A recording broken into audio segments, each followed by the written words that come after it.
Otherwise it's going to be useless, isn't it?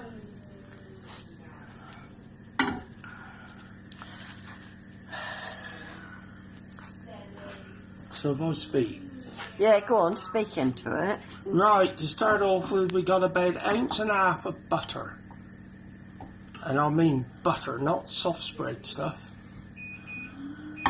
It needs to be proper butter. Can I turn the oven on? Keep the heat low, because you don't want to burn your butter.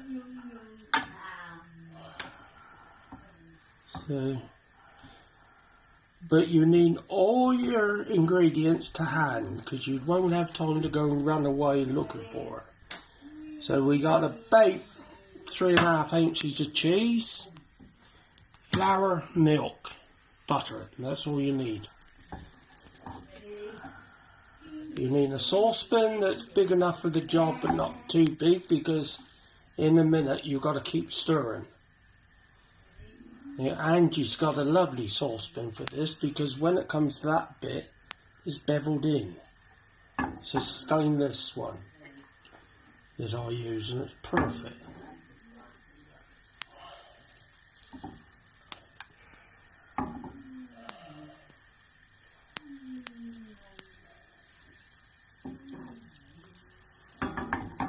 You've got to keep moving it while the butter's melting, otherwise it will burn around the edges, and you don't want that. It might have been better if you broke it up a bit.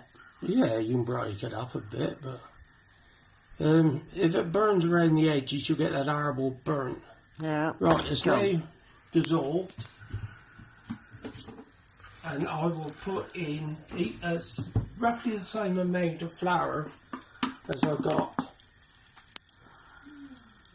So basically what it is about 1.5 ounces of flour into the butter, and this is where you keep stirring. It will look as though it's gone to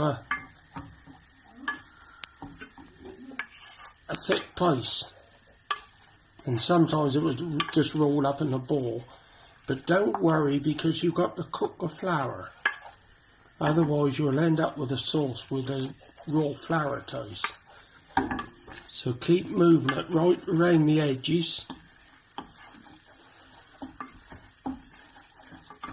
And then after about a minute you can start adding your milk.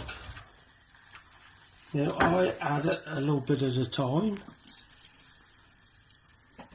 Some chefs on telly will have the milk hot in a separate saucepan. I don't think you gain a lot, but it's difficult to say how much you put in there, because you need different thickness salts for different things. So when you add your butter and flour together, it's what the chefs call a roux. Now the milk has gone warmed up, that's gone thick again.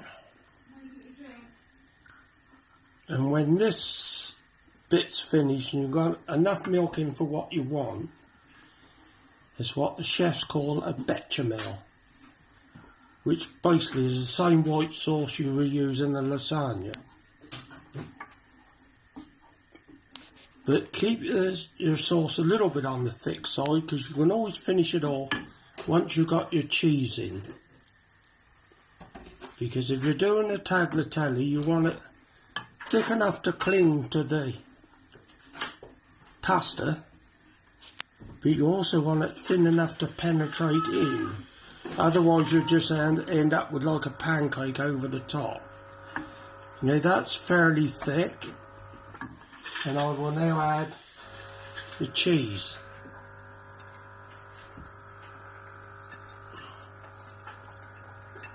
Again, once it's in, keep it moving.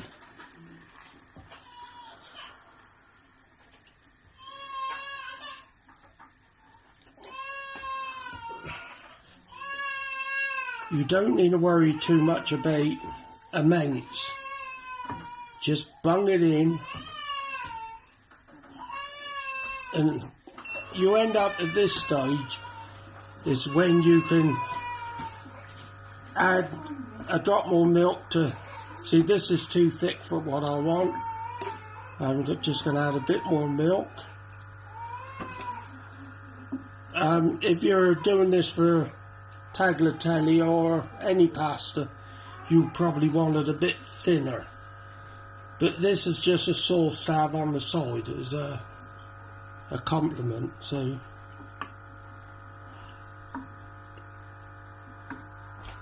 that should be pretty well it.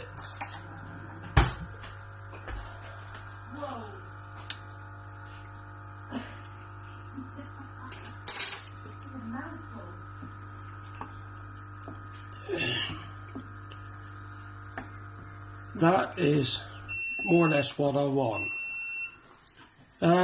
I can't really tell you how much cheese to put in because you might use ordinary cheddar, you might need strong cheddar, you might use extra strong. So at the end of the day, it's down to you.